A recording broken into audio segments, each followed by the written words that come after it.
faltan 3 personas.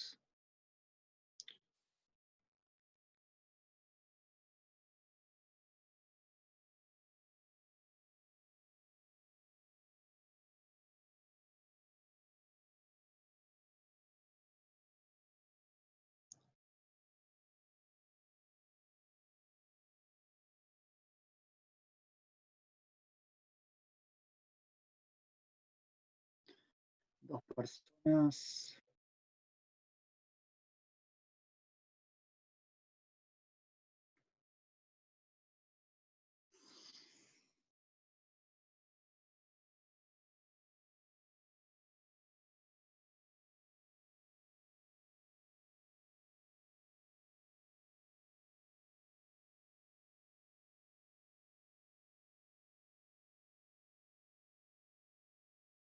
Una persona.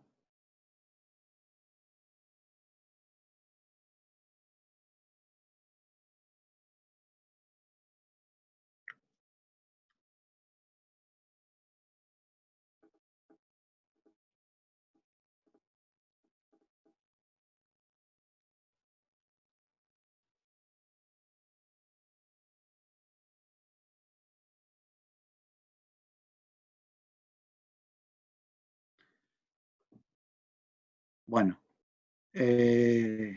arranquemos. Repito, mientras esperamos. Entonces, sabemos que el método que se va a tender a utilizar es aquel que permite minimizar los costos, y el método que minimiza los costos depende de la relación W sobre beta. Entonces, lo que es claro es que si cae la relación W sobre beta, es decir, si suponemos que por algún motivo aumenta, por ejemplo, la oferta de trabajo, y eso hace caer la oferta de trabajo en relación a la oferta de tierra que hay en esta economía, o sea, si suponemos que aumenta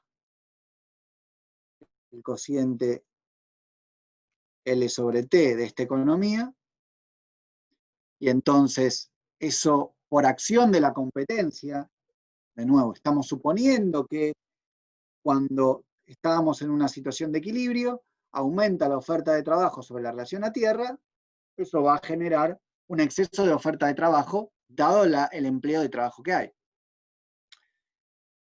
Eso va a hacer caer, por efecto de la competencia vertical que hablábamos antes, la relación W sobre beta. Ahora, noten que cuando cae la relación W sobre beta, el precio que más cae es el precio de aquel, o sea, el costo de usar el método que más cae es el método 1, que es el más trabajo intensivo. Porque el método 1 tiene más trabajo por unidad de producto o más trabajo por unidad de tierra. Ergo, el peso de los salarios en el primer método es mayor que en el segundo. Si los dos, si por casualidad, digamos, pónganle, los dos métodos sean exactamente igualmente convenientes, la caída del salario hace que se reduzca más el costo de producción del método más trabajo intensivo, y eso incentive el aumento de la demanda de trabajo en relación a la tierra, porque voy a empezar a producir lo mismo que antes, pero con una mayor proporción de trabajo en relación a tierra que lo hacía anteriormente. O sea, aquí lo tenemos, tenemos el cociente entre los dos métodos productivos. A ver si lo puedo escribir más grande.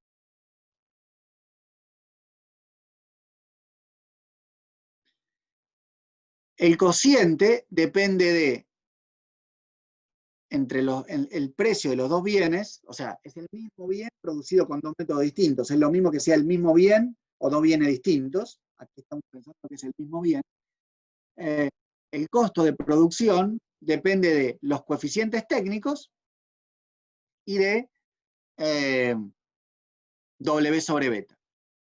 Es muy fácil demostrar, les queda de tarea demostrar, que el signo de la derivada, o sea, el cambio en el costo relativo del uso de los dos métodos ante un cambio en W sobre beta, depende del signo del numerador de esto, que es este término que puede expresarse, digamos, que va a ser negativo si solo si el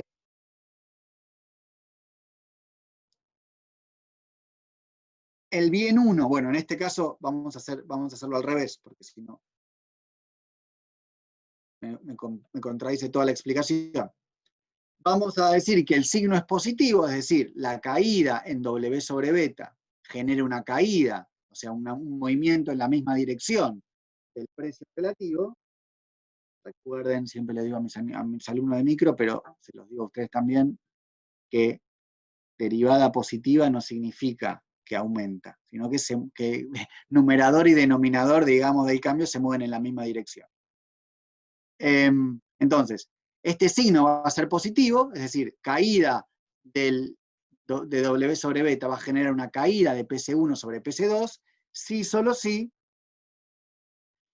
la relación trabajo-tierra en el método 1 es mayor a la relación trabajo-tierra en el método 2. O sea, si el método 1 es trabajo intenso. Eso es muy fácil de probar, queda de tarea probarlo. Es hacer una derivada, simplemente, pero háganlo ustedes para asegurarse de que entienden lo que está pasando.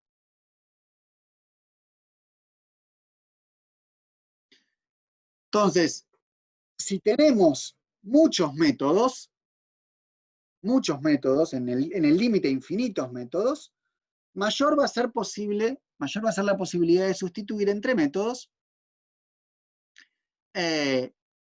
productivos y menor va a ser la necesidad de una variación en las variables distributivas para inducir un cambio de método. Es decir, más elástica va a ser la demanda de trabajo. La elasticidad de la demanda de trabajo depende, entre otras cosas, de, como la demanda de un bien cualunque, de la posibilidad de sustituir un factor por otro, y esa posibilidad de sustituir un factor por otro depende de la cantidad de métodos disponibles, entre otras cosas, de la cantidad de métodos disponibles que haya para producir el bien en cuestión. Entonces, si suponemos que en el límite hay infinitos métodos productivos, otro gran error, pensar que la teoría marginalista necesita que haya infinitos métodos productivos. No, no necesita que haya infinitos métodos productivos.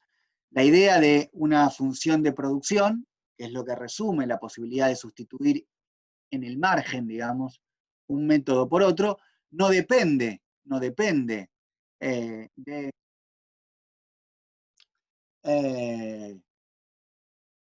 que haya infinitos métodos productivos, sí de que haya sustitución.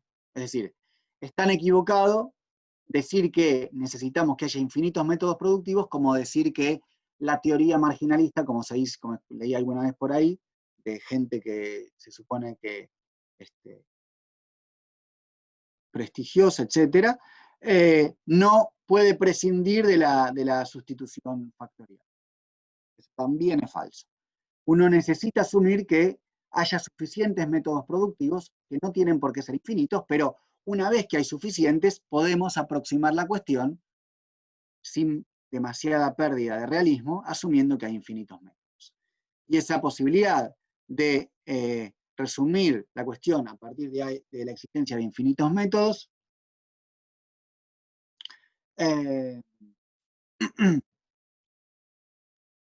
es lo que se conoce como nuestra función de producción, que describe, digamos, distintas combinaciones de factores que permiten utilizar un determinado nivel de producto, o, si quieren, la interpretación más usual es fijo la cantidad de un factor, y háganme acordar que les diga en qué nivel fijo la cantidad de un factor,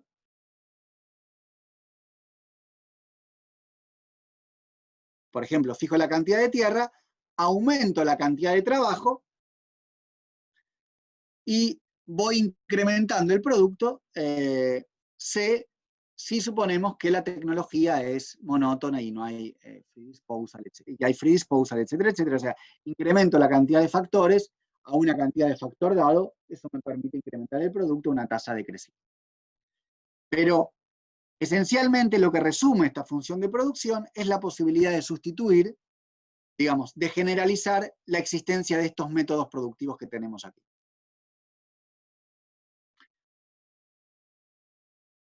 ¿Cómo explica entonces la teoría marginalista la distribución del ingreso? Bueno, cuando tenemos infinitos métodos productivos, podemos suponer que la función entonces es continua y diferenciable, y entonces sabemos que en el margen el salario de mercado va a tender a coincidir con el producto marginal del trabajo,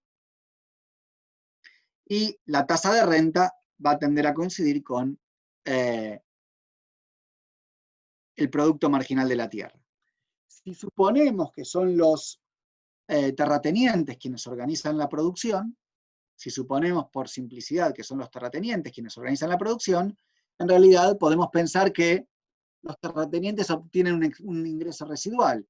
Contratan trabajo, ¿está bien? Ellos tienen tierra, se autocontratan la tierra, entonces el problema del desempleo en la tierra no aparece. Tampoco aparece el problema del desempleo, entre comillas, o sea, de un exceso de oferta del bien C, porque todo lo que se produce del bien C es demandado, porque no hay otro uso que hacer con el ingreso, solo demandan quienes tienen ingreso.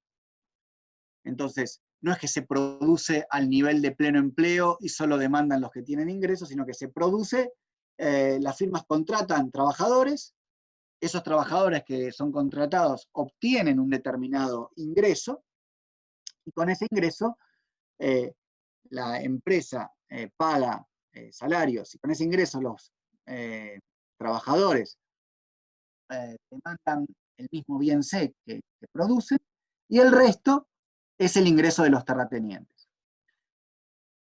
Cuando las firmas de las cuales los terratenientes son dueños pagan el salario igual al producto marginal,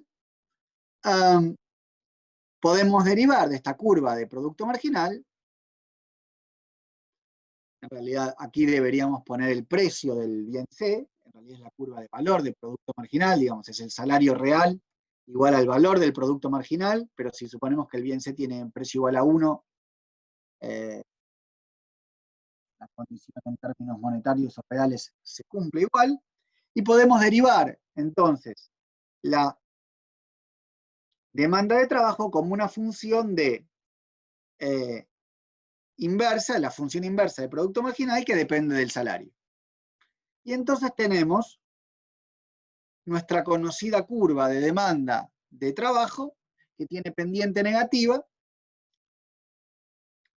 salvo un tramo en el cual la pendiente es horizontal, que es el tramo hasta el que no hay pleno empleo del factor tierra, del otro factor, porque hasta que hay pleno empleo del factor tierra, yo puedo, si reduzco la cantidad de trabajo, también reducir la proporción de tierra utilizada de forma tal de no disminuir el producto marginal de la tierra.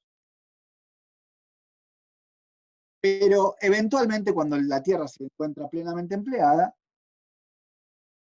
sucesivas dosis de trabajo necesariamente disminuyen el producto marginal. Es decir, hasta que la tierra se emplea plenamente, yo puedo incrementar proporcionalmente trabajo y tierra, y los rendimientos marginales no tienen por qué operar.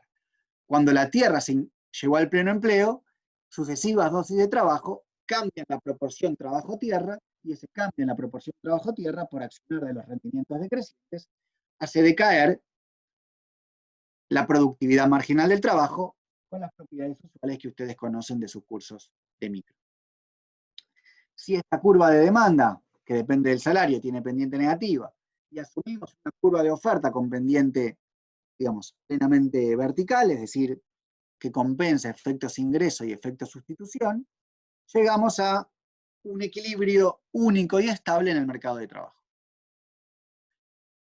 Un equilibrio único y estable en el mercado de trabajo que sirve de base para justificar la idea de que si el salario está por encima, los trabajadores ofrecen un salario más bajo y eso incrementa la demanda de empleo. Es decir, es racional, razonable, pensar que cuando hay un exceso de oferta de trabajo, los trabajadores van a aceptar una caída de su salario porque eso induce la mayor demanda de empleo. Es decir, ellos mismos se benefician de la caída en la demanda de la caída del salario.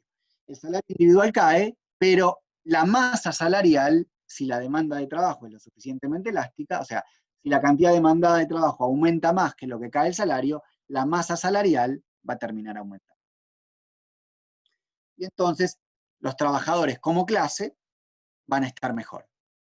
Es decir, un trabajador que seguramente tenga una trabajadora que seguramente tenga una pareja trabajador o trabajadora o lo que sea, digo, la clase, no tiene por qué preocuparse por la clase en su conjunto, sino que tiene que preocuparse simplemente por los que están en su entorno para que una caída del salario los haga estar mejor en su conjunto. ¿Está bien? Porque si yo tengo una pareja que está desempleada, digamos, y acepto una caída del salario, yo estoy mejor, pero si mi pareja encuentra trabajo, en el grupo familiar vamos a estar mejor. Entonces, es racional, desde el punto de vista individual, incluso aceptar la caída del salario. Eh,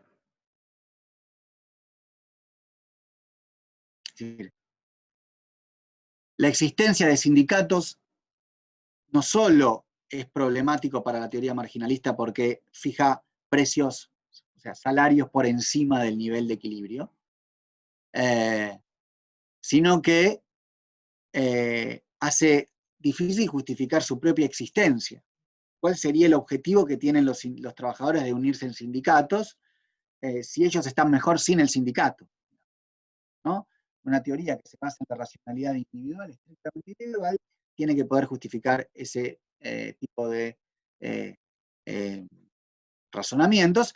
Obviamente aparecen razonamientos más o menos ad hoc, como por ejemplo que los trabajadores se preocupan por los que están adentro y no los que están afuera, pero bueno, no habría razón en general para constituir el sindicato desde el inicio, digamos.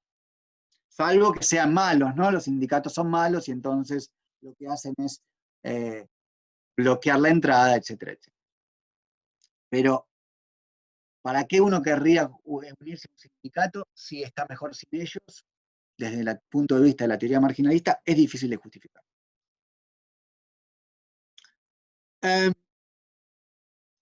¿Qué pasa con el ingreso de los terratenientes? Digamos? ¿Qué pasa con el ingreso de los terratenientes? Bueno, el ingreso de los terratenientes, una vez que se pagan los salarios, aparece como un residuo de lo que se produce. Es decir, los terratenientes utilizan su propia tierra, el nivel T0, digamos, y obtienen una renta que es beta por T0. ¿De dónde surge ese nivel de renta beta por T0? Es la cantidad de trabajo contratada, la producción que surge de la cantidad de trabajo contratada, que es la cantidad total de trabajo existente, porque vimos que, vuelvo un minuto para atrás, el trabajo que va a tender a demandarse es el de pleno empleo, neto del pago de los salarios. En esta economía no hay capital, así que neto del pago de los salarios, y donde la demanda de trabajo es función del salario y de la cantidad de tierra que se emplea. Es decir, uno podría pensar que en esta economía también, al igual que ocurría en la teoría clásica, las rentas son un residuo. Es decir, hay una variable que se determina residualmente como la otra, como en la teoría clásica. Es decir, conozco el salario, dada la cantidad de tierra que está plenamente empleada, determino la demanda de trabajo, dada la demanda de trabajo de pleno empleo, determino el nivel de producción, los costos, y eso residualmente me determina la tasa de renta. En ese caso, la tasa de renta es un residuo que que parecería tener el mismo estatus residual de la teoría clásica. Conocido una variable distributiva, determino la otra residualmente. El hecho es que si hay rendimientos a escala, sabemos que la siguiente condición se cumple, es decir, el producto se distribuye, o la función de producción coincide con el producto marginal por el argumento, o sea, la derivada de f con respecto a L por la cantidad de L más la derivada de T, de F con respecto a T por la cantidad de T empleada, agota el producto. Con lo cual, de esta simple igualdad, podemos concluir que el producto marginal de la Tierra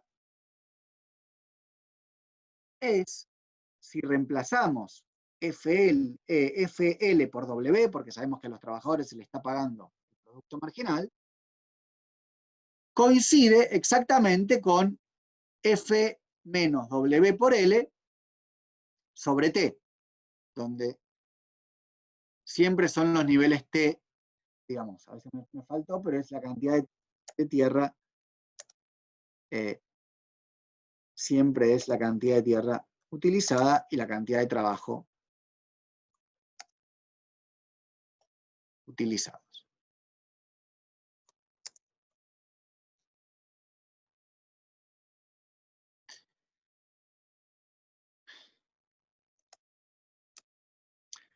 Entonces, de la condición de la slide anterior, sabemos que si la tierra se expresa como un residuo, también coincide con este cociente. Ergo, pagando la tierra con residualmente, en realidad lo que estamos obteniendo es que la tierra, o sea, los terratenientes, reciben su producto marginal. La tierra pagada como un residuo exactamente coincide con la retribución de la tierra como el producto marginal. Es decir, si fueran los terratenientes los que son contratados por los trabajadores, es decir, los trabajadores, ya no dueños de la tierra, sino obviamente dueños de su trabajo, son los que utilizan todo su trabajo, si asumimos que el trabajo se ofrece inelásticamente, utilizan todo su trabajo porque no les interesa demandarlo para consumo personal, y contratan tierra para producir. ¿Cómo contratan tierra para producir? Contratando, entre comillas, a los terratenientes. ¿Y les pagan cuánto les pagan a los terratenientes? Su producto marginal. Bueno, si les pagaran su producto marginal, el resultado es exactamente el mismo que para los terratenientes, que si ellos contrataran a los trabajadores y recibieran la renta residualmente. Obviamente que para los trabajadores es exactamente lo mismo, hay que cambiar los términos de la discusión. Entonces, en esta economía, el corolario es que no importa quién contrata a quién. Hay un famoso trabajo que no importa quién contrata a quién, en el sentido de que cualquiera sea el emprendedor, va a plenamente emplear su trabajo y contratar al otro factor, y el otro factor va a recibir su remuneración marginal. Noten que si no hubiera rendimientos a escala constantes, si no hubiera rendimientos constantes,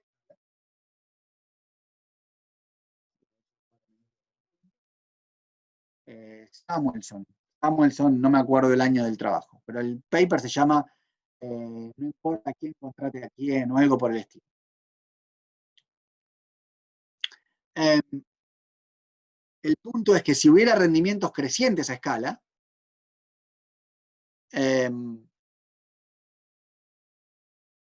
la diferencia entre el producto marginal, entre la producción total y el producto marginal, digamos, la parte del el share que se lleva el factor J, sería mayor al producto marginal del factor I, cualquiera sea el factor I, cualquiera sea el factor J. O sea, a todos les conviene organizar la producción, ya sea a los terratenientes como a los trabajadores les conviene contratar, porque lo que se llevan como ingreso residual es mayor a lo que recibirían como ingreso marginal.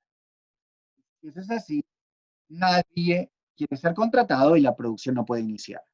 Si la función de producción presenta rendimientos decrecientes a escala y el producto total, una vez que se paga el producto marginal del factor J, no alcanza a recibir, a compensar lo que se llevaría el factor I siendo contratado por su producto marginal, todos querrían ser contratados, o sea, nadie querría ser emprendedor, y entonces tampoco puede comenzar la producción. Es decir, la única, el único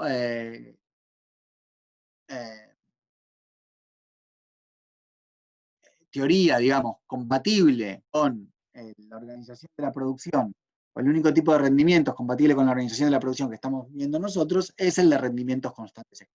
Mientras que en la teoría clásica no hay ningún tipo de rendimientos asumidos porque partimos de una estructura distinta en la que hay una teoría que parte de cantidades dadas. Y lo último que quiero decir antes de ir a la pausa es que tampoco cambia mucho si lo que suponemos es que hay un tercer factor, una tercera entidad, que no es ni siquiera el dueño de la tierra ni el dueño del trabajo, que funciona como emprendedor. O sea, hay otro factor, el emprendedor, que contrata a los trabajadores y a los terratenientes y organiza la producción contratando una cierta cantidad de uno y otra cierta cantidad de otro. La particularidad que tiene este tercer análisis o esta tercera posibilidad es que puede haber desempleo de dos factores al mismo tiempo ahora. Ya no alcanza con que haya, digamos, en un análisis o en el otro siempre suponíamos que uno de los dos factores estaba plenamente empleado. En este caso puede ocurrir que los dos factores estén desempleados al mismo tiempo. Y entonces, nada excluye que el cociente, digamos, W sobre beta, que tienda a realizar la economía, sabemos que la pendiente de una curva isocuanta nos da el cociente W sobre beta que tiende a realizar la economía, pero si hay dos factores desempleados, nada excluye que ese sea el que permite el pleno empleo de los factores. Si suponemos que hay dos factores desempleados, bueno, los pueden caer al mismo tiempo los salarios y las rentas. Si caen al mismo tiempo los salarios y las rentas, monetarios, o sea, en términos del bien de consumo, o sea, reales, pero en términos del bien de consumo, podemos tener al tener desempleo de los dos factores, podemos tener una proporción W sobre beta que no sea la que permita, como dije antes, el pleno empleo de los factores, pero que permita por un determinado momento, por un determinado tiempo, expandir la producción, ¿sí?, sin modificar la proporción de los factores. O sea, si yo me expando por este rayo de expansión, que es un ratio W sobre beta más alto de que permitiría el pleno empleo de los factores, hasta que yo no emplee alguno de los dos factores plenamente, las variables distributivas no tienen por qué cambiar. Pero en algún momento, si yo sigo sobre este sendero de expansión, me voy a chocar contra, en este caso, el pleno empleo del trabajo, como el punto A. Y cuando llego al pleno empleo del trabajo, en ese caso necesariamente, perdón, dije más bajo, no, más alto, no, más bajo, que permite el pleno empleo de los factores, el salario va a subir. Y si el salario sube, el emprendedor va a cambiar de método productivo y se va a mover a un método productivo que sea más tierra intensivo. Y se va a mover.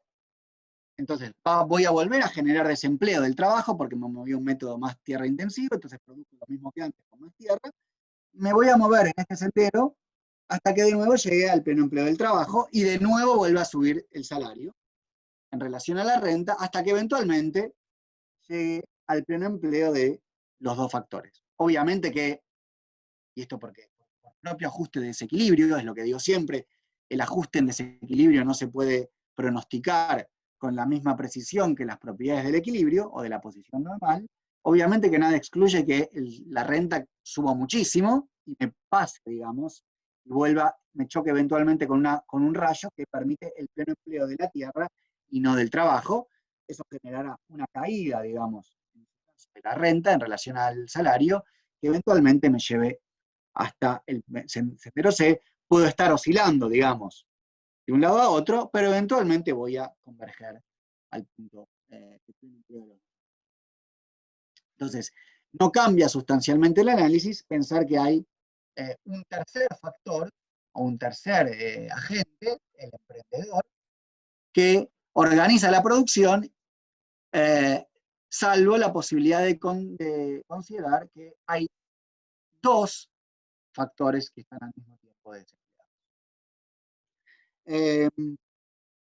Bueno, es un buen momento para hacer una pausa porque nos vamos a meter con la sustitución directa. Hagamos una pausa, son las 7:15, hagamos una pausa de 20 minutos, sí, de 20 minutos hasta las 7:35 y nos vemos con la segunda parte, ¿ok? Voy a desconectar, somos 26. Voy a iniciar la clase con 26 personas inscritas, digamos, los 26 que terminamos acá. Nos vemos en 20 minutos. Salvo, bueno,